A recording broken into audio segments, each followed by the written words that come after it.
안녕하세요. 하나님을 사랑하고 예수 그리스도를 사랑하는 교회 다니는 오건사입니다. 오늘은 신약 성경책 이름을 같이 알아보는 시간을 갖겠습니다. 신약도 네 부분으로 나눠져 있는데요.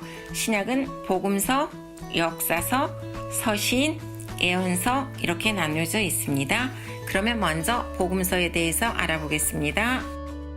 복음서는 예수님의 생애와 교훈에 대한 내용입니다.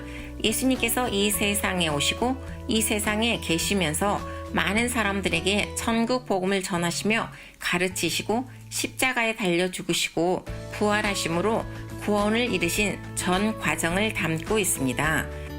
그런데 예수님의 전기 혹은 자서전이라고 부르지 않고 왜 복음서라고 부를까요? 그 이유는요. 복음서는 예수님의 생애를 말하는 것이 아니고 복음이라는 말 그대로 기쁜 소식이라는 뜻을 담고 있습니다. 병든 자에게는 기쁜 소식이 병이 치유된다는 소식이고요. 그리고 죽을 수밖에 없는 자에게는 살 수 있다는 소식이 기쁜 소식이 아닐까요? 그런데 우리 인간은 죄로 죽을 수밖에 없는데 그 죄를 예수님이 우리를 대신하여서 그 죄를 가지시고 죽으심으로 우리를 구원해 주시다는 소식을 담고 있습니다. 그래서 복음서라고 부르는 것이지요. 예수님께서 이루신 구원의 사건, 그리고 그 사실을 믿는 자에게 주어지는 엄청난 은혜, 즉 구원되지는 축복이기에 그 귀한 것을 복음이라고 부르는 것입니다. 복음서는 마태복음, 마가복음, 누가복음, 요한복음 이렇게 네 권인데요. 먼저 마태복음에 대해서 알아보겠습니다. 마태는 인명입니다. 예수님의 제자 중 한 사람의 이름인데요. 유대인을 대상으로 예수 그리스도의 하나님 아들 되심과 구원의 소식을 전하고 있습니다. 마가복음, 마가는 인명입니다. 바나바의 조카이며 예수님이 마지막 만찬 때 묵으셨던 집이 바로 마가의 집이었습니다. 로마의 지배 아래 있는 사람들에게 예수 그리스도의 소식을 전하고 있습니다. 복음서 중에서는 가장 먼저 기록되었습니다. 누가복음, 인명입니다. 사도 바울의 제자로서 직업은 의사입니다. 바울의 영향을 많이 받았고 과학자답게 예수님의 생애를 가장 순서적으로 기록하였습니다. 복음서 중에 누가복음을 먼저 읽는다면 예수님의 전 생애를 가장 정리된 상태에서 이해하게 될 것입니다. 요한복음, 인명입니다. 예수님의 제자로서 제자들 중 가장 늦게 죽었습니다. 그래서 요한복음은 복음서 중에 가장 늦게 기록된 것입니다. 그리고 앞에 세 복음서가 담지 못한 내용들을 보충하여 기록해 놓기도 하였습니다.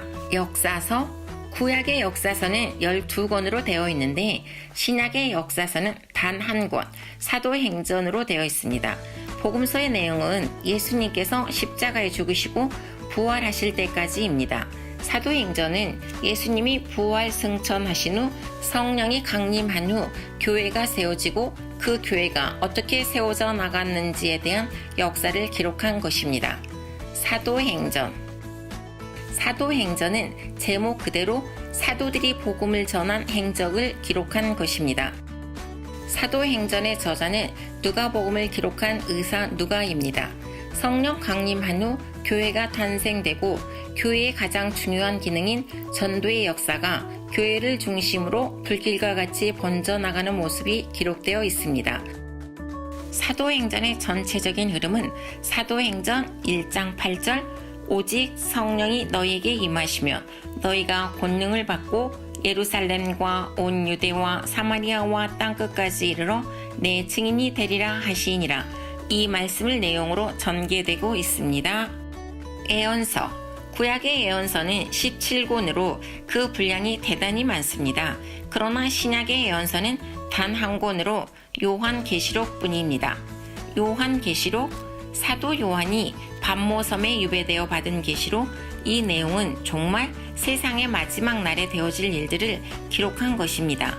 끝까지 믿음을 지켜나가는 자에게 궁극적인 구원이 주어지는 것이며 불신앙이 승리하는 것처럼 보이는 세계이지만 하나님께서 결국 승리하실 것을 말씀해 주신 것입니다.